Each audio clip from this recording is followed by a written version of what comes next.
public reporting, D.C. Mayor Muriel Bowser first called Army Secretary Ryan McCarthy to ask for help at 1:34 p.m.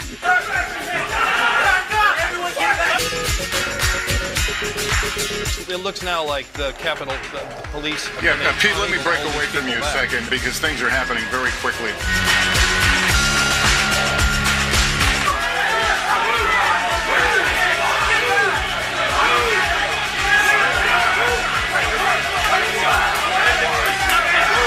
According to your written testimony, you were, quote, aware that demonstrators had breached the Capitol.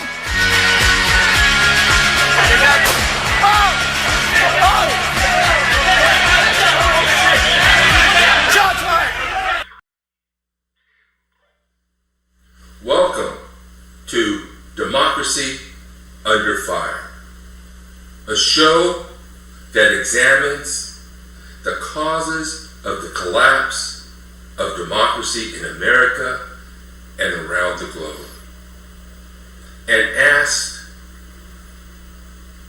what we must do to save democracy. We will be organizing and working to build a movement in America capable of saving democracy. We are the Truth and Democracy Coalition. Make sure to subscribe to my YouTube channel and to like the Truth and Democracy page on Facebook and spread the word. That is how we're going to build a movement. To support the show and the Truth and Democracy Coalition as we work together to build the movement to save democracy, make a donation at GoFundMe and search for Democracy Under Fire. Today, we have with us Rolando Cano, candidate for mayor of the city of Whittier, California. First, I want to tell you a little bit about myself. My name is Rich Crocita. I've been fighting against Trump's attack on democracy since the Miller Report came out. And I've been defending the Constitution for even longer. I've been organizing, writing, speaking at rallies, holding Zoom meetings, producing podcasts, meeting with my representatives, and organizing to save democracy. Our democracy is under attack by propagandists, both foreign and domestic. Right now, democracy is collapsing all over the world. If we want to keep our democracy, we are going to have to fight for it. We need a democracy movement in America capable of bringing tens of thousands of people into the streets. So I decided that I wasn't going to wait around for others to do it. I would build a pro-democracy movement myself. To that end, I formed the Truth and Democracy Coalition. For most of history, people have lived under the rule of tyrants. Humanity's central political struggle is between authoritarian forms of government and democratic forms of government. Democracy will not survive unless we organize and fight for it. I decided to commit my latter years to this cause because I will not let democracy die without a fight. So, I want to give Rolando the opportunity to tell us what democracy means to you and why it's so important to fight for democracy, especially now at this moment in history, both locally, nationally, and globally. But first, would you like to tell us a little bit about yourself, Rolando? Well, first of all, thank you, Rich. My name is Rolando Cano. I've run for Whittier Mayor twice before. This is my third time. I originate from East Los Angeles, and I moved here in 1993 into the city of Whittier. My family has always followed politics closely. Upon moving here to Whittier, took part in going to the city council meetings and really just absorbing what the city was about. Everything was new to me. I grew up in an industrial area where, you were surrounded by gangs, and really, you didn't really call police. There was a lot of emotional results from the 70s that led into where I was growing up, where at 11 I would be assaulted by officers or by gang members. So I really had to find my own path. Upon coming to Whittier, I saw something different. I saw the possibility of growth. Whittier literally saved my life. I, at the age of 16, wandered into Uptown and was able to see firsthand a community that actually functioned properly. I was approached by police my first time in Uptown, but they approached me and they just asked me, how you doing? What's going on? Do you need any help? And, a kid comes from East LA, started getting all defensive, and I was like, well, what am I doing? Why are you stopping me?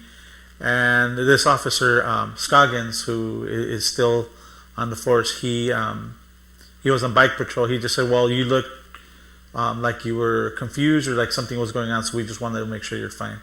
And then they left me alone, which was shocking to me. I continued walking down Uptown, and when I saw a reflection of myself, I realized why I had been stopped. And it wasn't because I was being singled out. It's because I chose to single myself out by looking around and keeping an eye out, because I came from an area where if you saw car lights, headlights turned off, you knew it was a drive-by.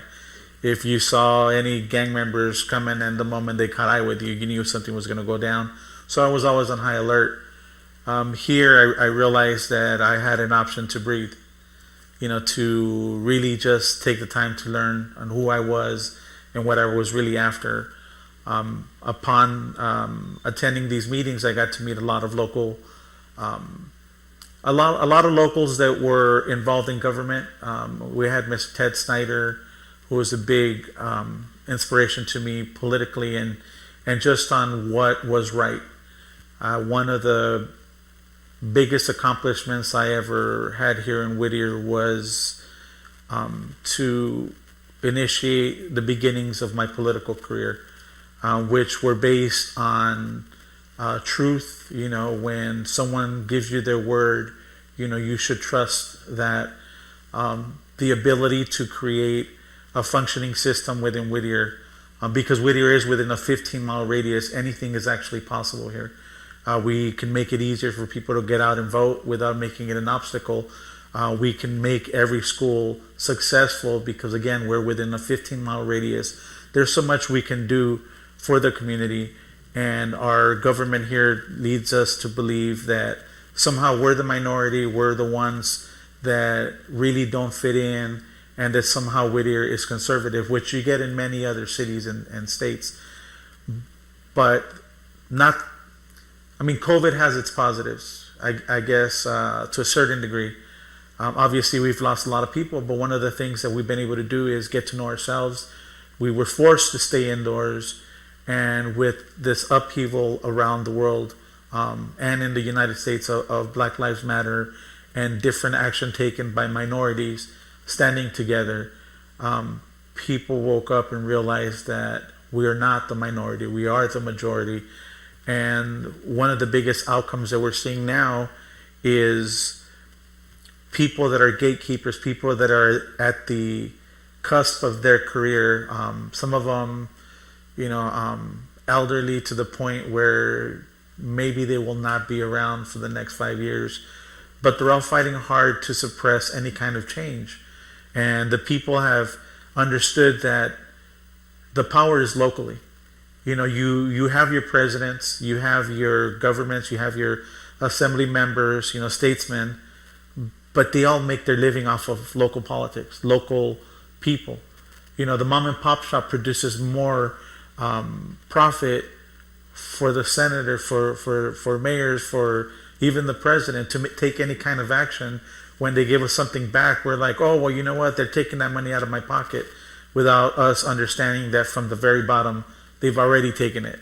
We're just trying to figure out what we can do now to preserve it and do something positive with it instead of allowing the people higher up to continue to make these changes that affect us, that go against ourselves. So once I understood that early on, and I've been pushing the same message that you've been pushing, but slightly different. I like to focus on what happens locally. The voter rights that are being violated locally, the small things that are being done intentionally to limit us on speaking out or in favor of something or against something. But the overall outcome is, if we want to hold on to our voting rights, if we want to fight for what's right, we start in our home. We start locally. Because whatever our local elected officials do affects the top. And if everyone at the bottom says enough is enough, the top can't function. So we really, really need to stand up and make ourselves aware as to the true definition of what voter suppression means. I mean, being convinced that your vote doesn't matter, that what's the point of going out when you have long lines? And they're successful at it, at the local level. When you have the state coming at you in the same way, I mean, there's millions upon millions of dollars that are being used to convince you of the same fact. So we have to become aware of what's happening locally and translate that into the bigger picture. Yeah, kind of like when they are at the border, they wanted people to remember self-deport. Remember that? Yes. Just make it so unbearable. This is institutional state violence, right? Not necessarily with guns, but using the power of the state to make people very uncomfortable and even cause them pain and misery. Yeah. And so self-deport. So here's what they do with democracy. Let's make it so difficult.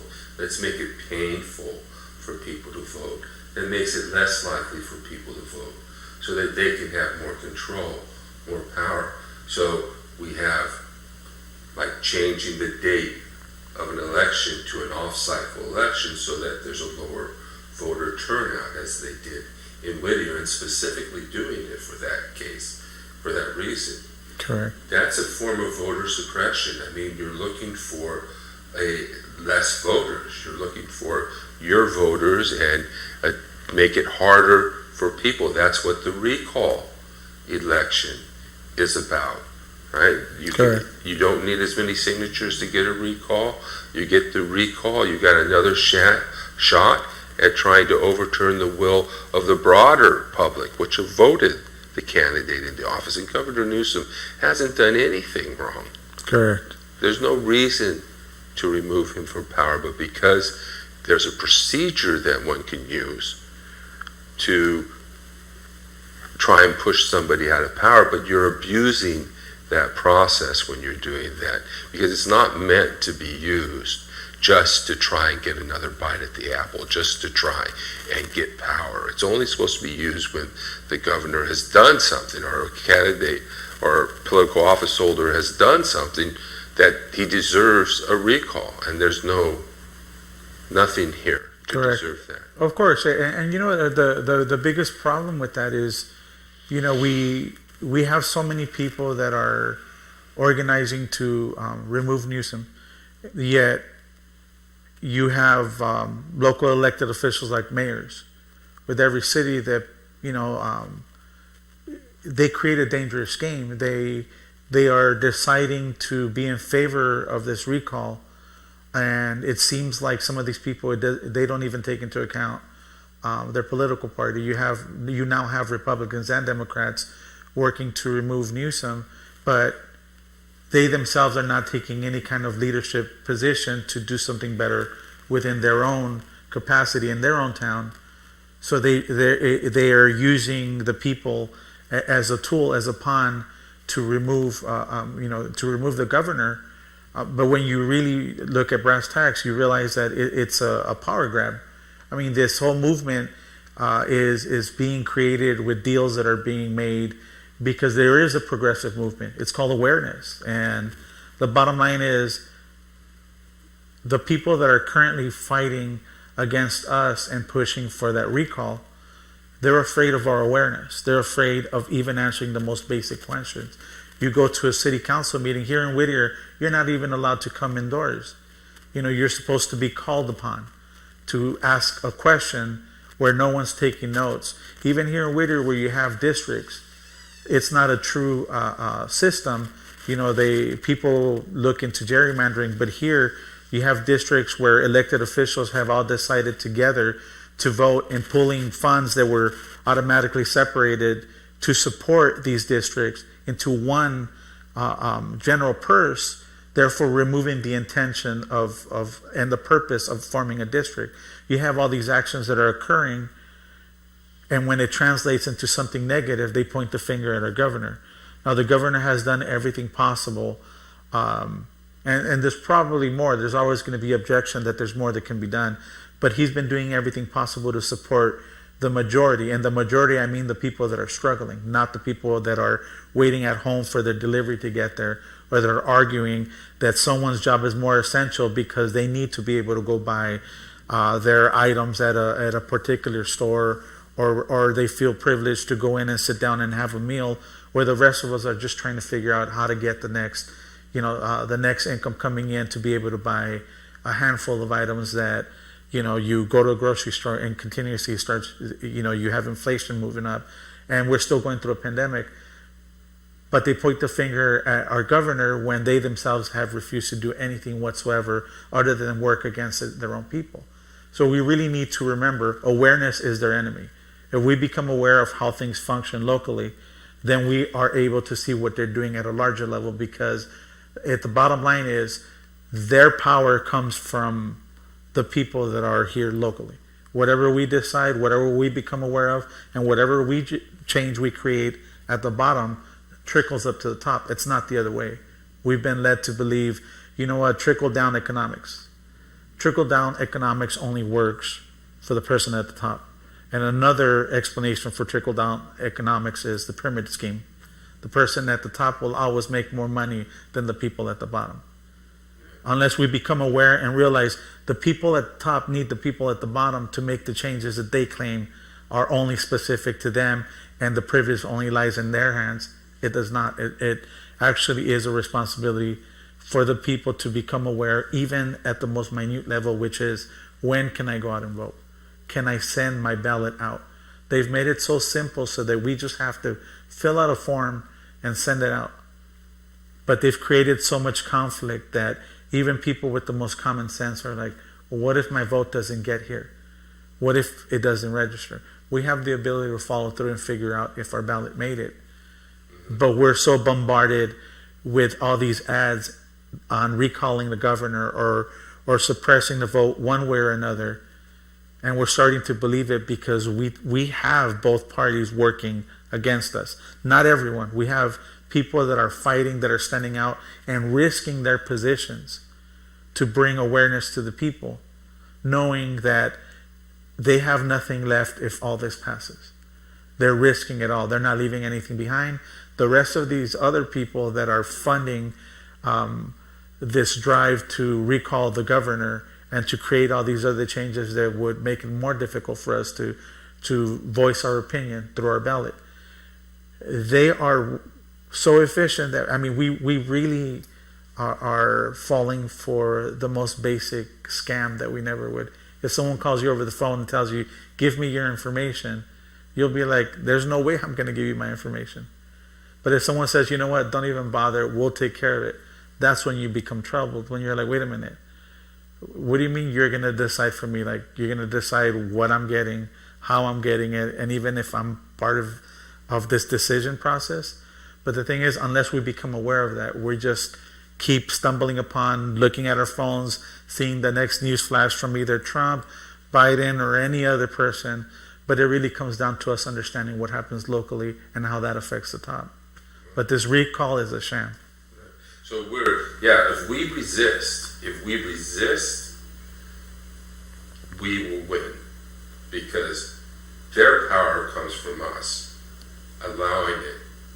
Now, a lot of people have resisted and lost their lives, so we need to recognize and honor those who have lost their lives fighting for democracy.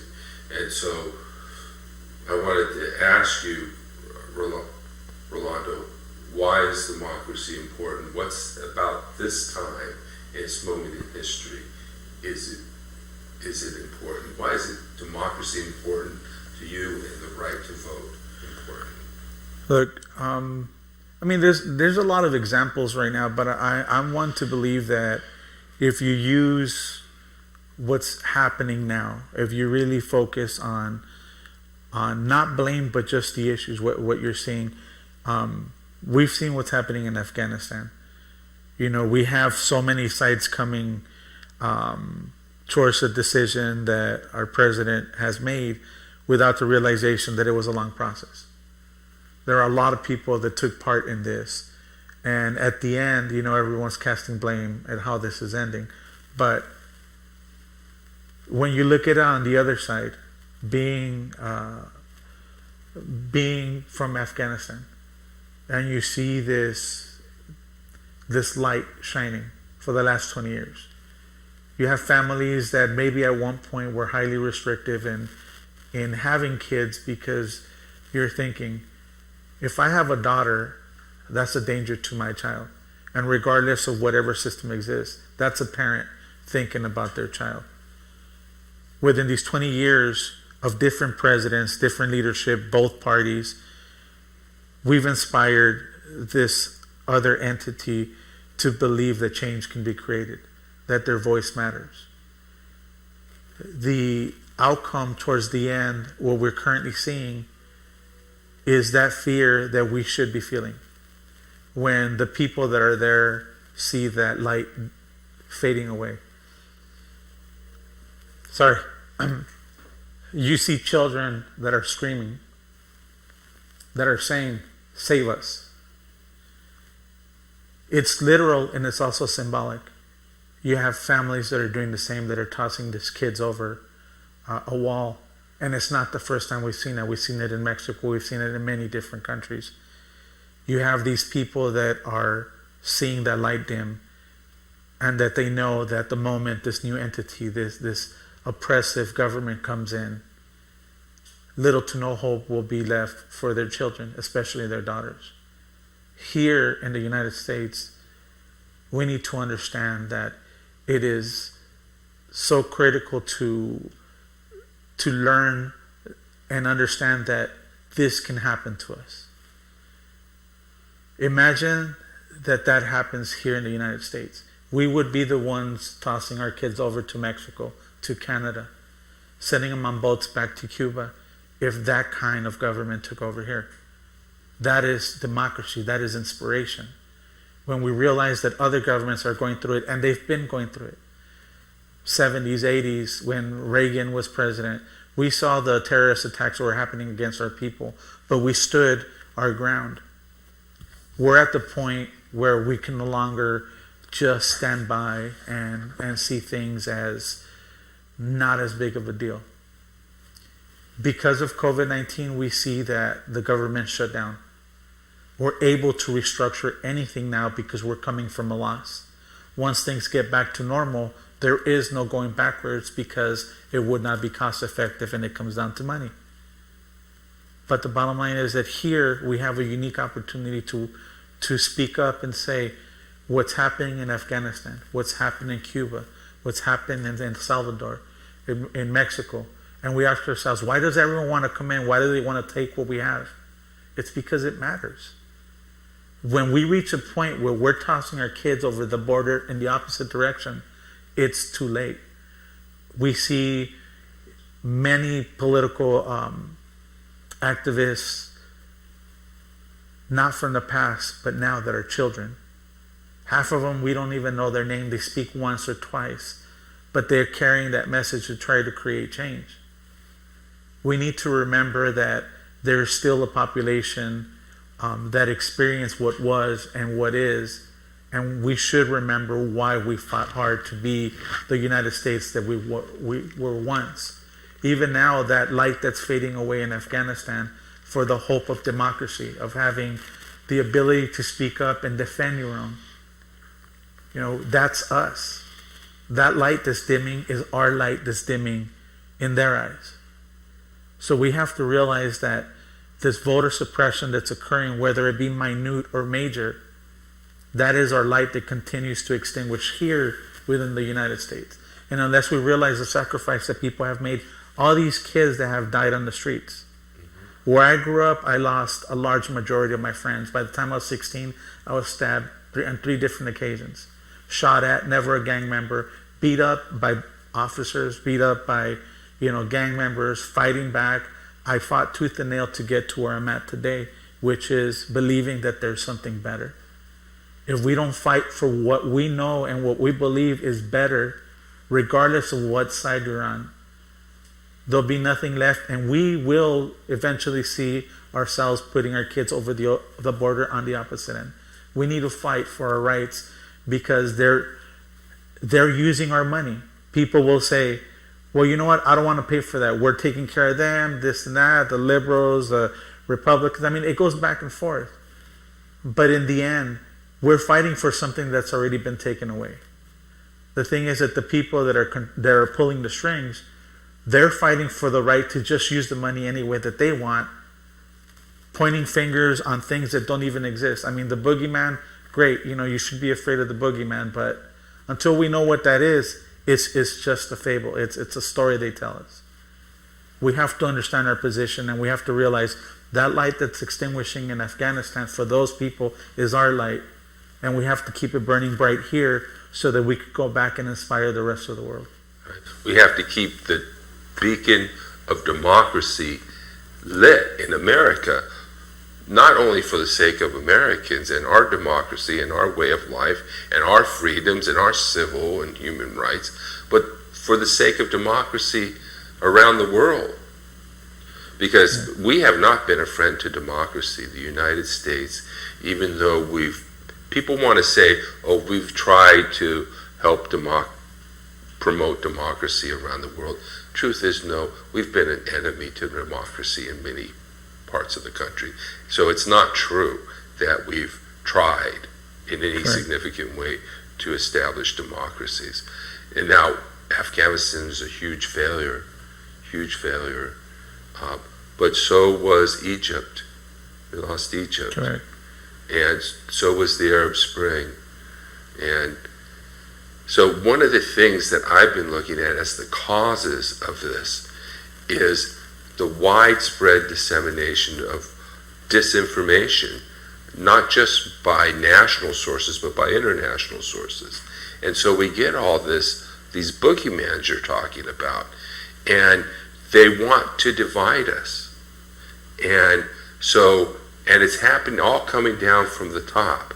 And it's not just from the media. I mean, there's a lot of sources from it.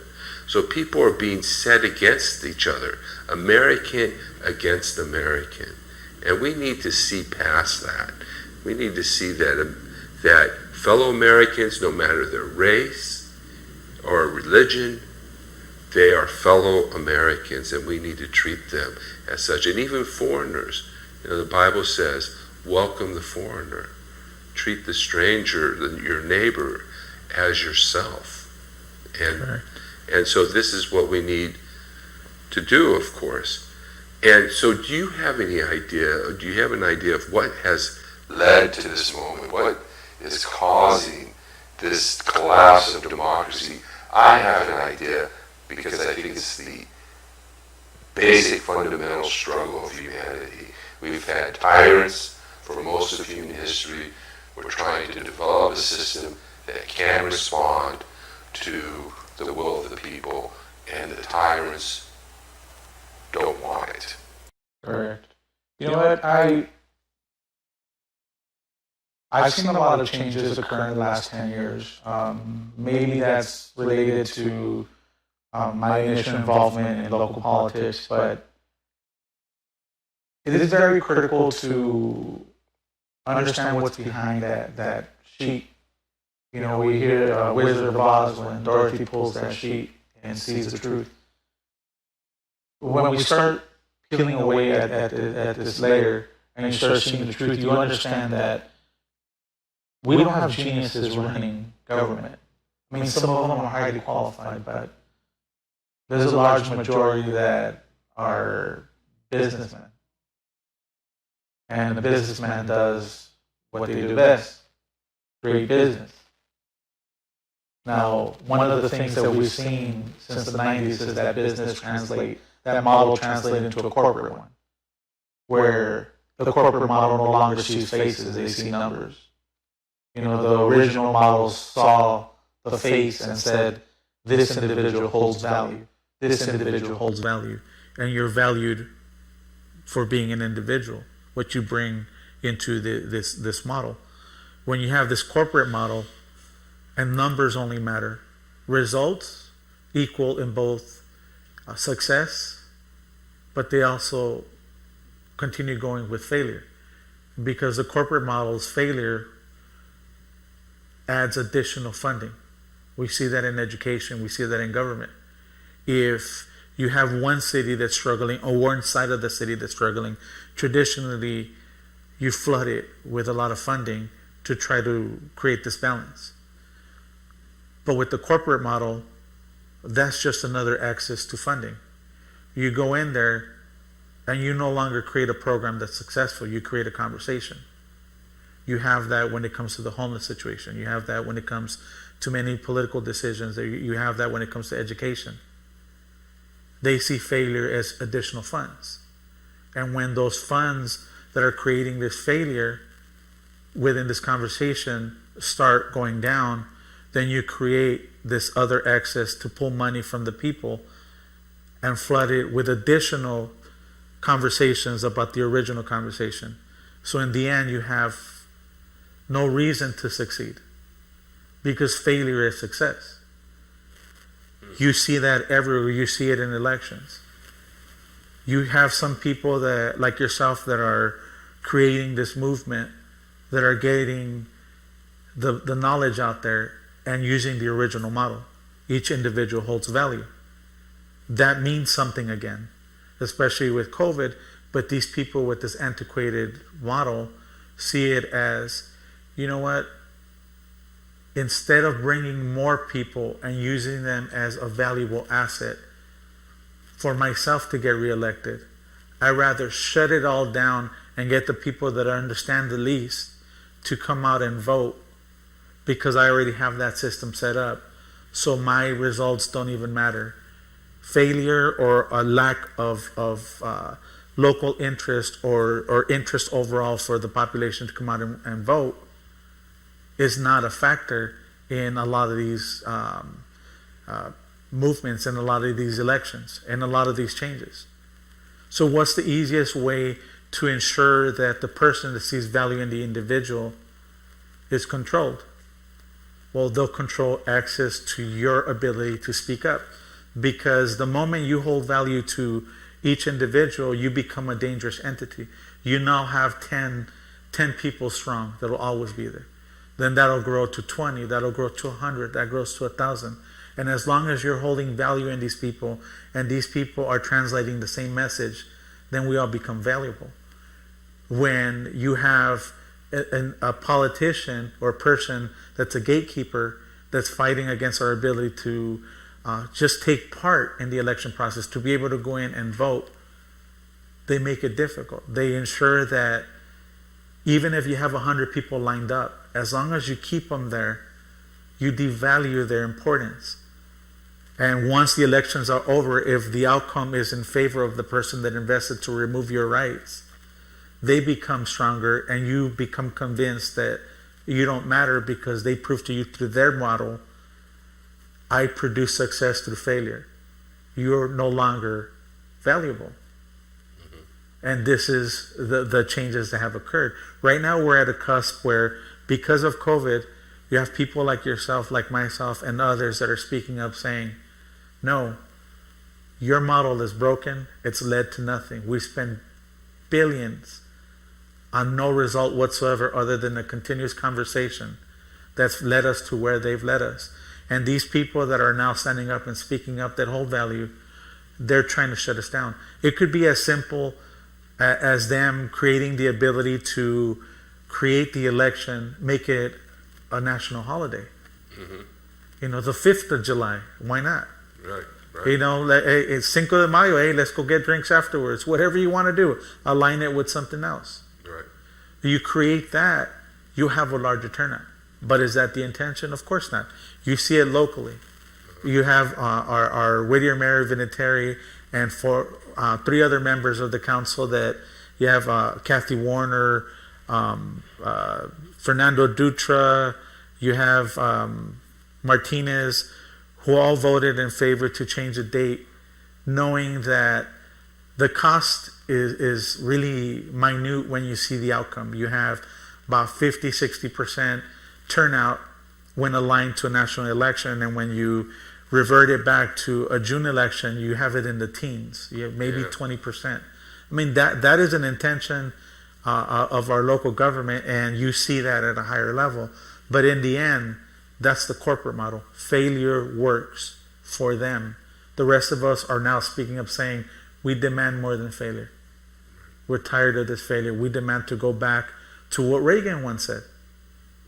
You know, made in the U.S. Why not? You know, people ask me, who are your political heroes? John F. Kennedy and Ronald Reagan. Why? Because they created enough change, good and bad, that we woke up and started fighting and benefiting out of the outcomes. We're at the end where all that benefit is gone. We have new leadership and no direction. We have too many people playing this game that failure is success, and that has to change. But thanks to people like you, Rich, we're not accepting failure. We're saying we want to go back to the original model where every individual has a value. Right. And finally, we're going to need to fight, right? We're going to need to build a movement to save democracy. We're going to need to be able to reach out to the middle of the country. And that's part of what this show is about, is to be able to reach out to fellow Americans. We cannot rely on anybody else or any other group to defend democracy, defend the Constitution, stand up for the American way of life, freedoms, unless we can't depend on other people to do that for us. And we're going to need to stop allowing our government to overthrow democracies or undermine democracies, even allying with dictators. I mean, I know they're between a rock and a hard place, but we need to actually encourage democracy, and rather than corporate interest or profits or our interest, even purely, we should seek the common good. Correct. Now, what do you think we need to do to save democracy in America? You know what? Look, entertainment, distractions have created every change, every advancement, from technology to programming to even this show. The ability to do something from your own home, from any position that you're at. I really believe that the way to fix this is what we've kind of already begun, which is regaining our family values, going back out there, participating in the community. My wife and I, we do a lot of volunteer work, but it doesn't even have to be that. Walking to your local park, interacting with people, removing that fear that someone is different from you, therefore you should fear them. We should remember that difference is what leads us to something better. When you come out and you communicate to someone, you might be going through a difficult time. You might be saying, I'm struggling, I can't think, this is all overwhelming. You go outside to a more public setting like a park. You have the kids playing. And you start thinking, you know what, this is nice. You might see a homeless person or someone doing drugs, and you're like, I don't like that. But then you meet someone else and they're like, oh, did you see that? Yeah, I saw that. That's not right. And then you just start that communication.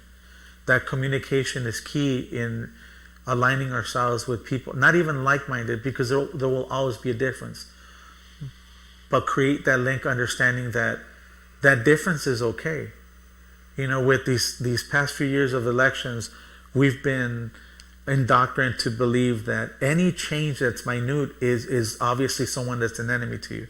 Doesn't matter what they think or say, even if you have the same belief, if there's some difference, we're led to believe that right there, you should become suspect of that person. We are literally indoctrinated into believing that the boogeyman is right outside our door. And to some degree, he is. But we can't just assume that everyone we see is the boogeyman. We have to assume that there are people that are like us, that are going to engage us and just have a basic conversation. A reintroduction to your neighbor. You do something like that, create a movement and say, let's reintroduce ourselves.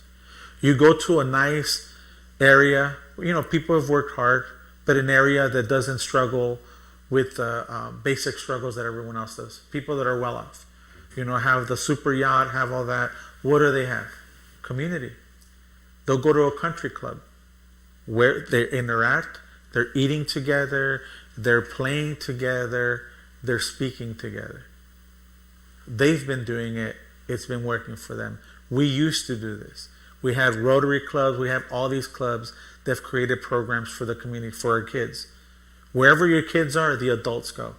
We all share something. When we share the same experience, we fight for the same thing. What we need to do is reintroduce ourselves. Create a movement where you get to know your neighbor again. Then create a movement where you go out and get to introduce yourselves to the business owners. It doesn't matter if they're from India, from Afghanistan, from Mexico, from Russia, from wherever they are. That's a person that's moving forward, trying to do something in their community. And when you build that relationship, you always get that, how you doing, Rich? Hey, good to see you, Rich. Look at Cheers, where everybody knows your name. We create that kind of environment, and it would be difficult for someone to come get in your ear and say, look at them, they're different. You better be careful. They're after your money. That person, they must be illegal. That person, they must be working off of the system.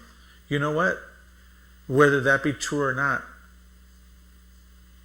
if it's not affecting my life, if I'm able to move forward and they create value to my life, to my community, why not? What does that matter to me? What should matter to me more is what's happening around me, how we can reintroduce ourselves, how we can get to know each other. Because once you create these links, these bonds, I'll be damned if anyone's going to come and tell you, hey, Rolando, man, that guy is a piece of work, this and that. Because Rich, you'd be like, well, I talked to him and he didn't seem to come across like that. What are you talking about? Then you start having these conversations. And as long as I'm the kind of person that says, hey, bring him in, let's just have a conversation. And we have that conversation, we clear any doubt and we're able to move forward. So we also have that responsibility when we introduce ourselves to someone new to be able to handle any kind of opposition, because we should have that conversation. Why are we opposing each other? One person told me, oh, you know what? We got to be against the NRA.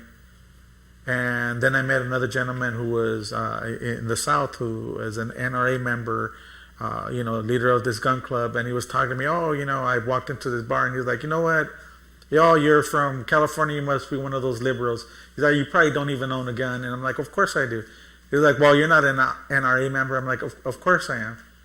And he's like, what? And he's like, but are you against controlling, documenting who owns guns and tracing people? Our government's worked against us. And I tell them, well, look, what do you think about creating an insurance company? Just not run by a government, but let's insure our guns, because I would hate if someone steals my gun or it breaks and I can't replace it. And he was just quiet thinking about it, like, I'm like, NRA could have their own insurance company. You guys log everything in, someone gets damaged or lost, you replace it. He's like, that's a good idea. I'm like, it is, right? He's like, you know what? I'll look into that. That's a good idea. He left happy, I left happy. But what's the end result? It's gun control. To a certain extent. It's how you look at things. It's how you speak to people. When someone comes into your door and you don't know them, you don't know what you're going to expect. but you at least open that door. You're having this conversation. So we need to be ready to meet these people, and we also have to be acceptant of any differences. But in the end, it's reaching out and getting to know each other again. Because there's no way in hell that someone that you've never seen, that's an assembly member, that's a politician, that's higher up, that doesn't even bother coming into our area, there's no way you're going to believe them or the people you live around as long as you get out there and get to know them. Right now we don't have that, and we need to work on that because we are losing our ability to differentiate between a friend and an enemy. And we really need to realign that. I think some of the things that this propaganda has put us with extremists, right? Like the person you meet, all of a sudden they think because you're liberal or from California that you have all these extremist points of view. Yeah. And so we're in a battle amongst the extremists. And most people are not that. You know, I remember Cheers, and I never liked Cheers because it was just insulting. Right. Just insulting people. But it brings me to the point of, you know, we have a problem with narcissism and people not being grown up. So, and we need to truly learn to listen to one another. Not just think, oh, what am I going to say next? Well, how am I going to respond? What's my counter argument going to be? I mean, I do that too.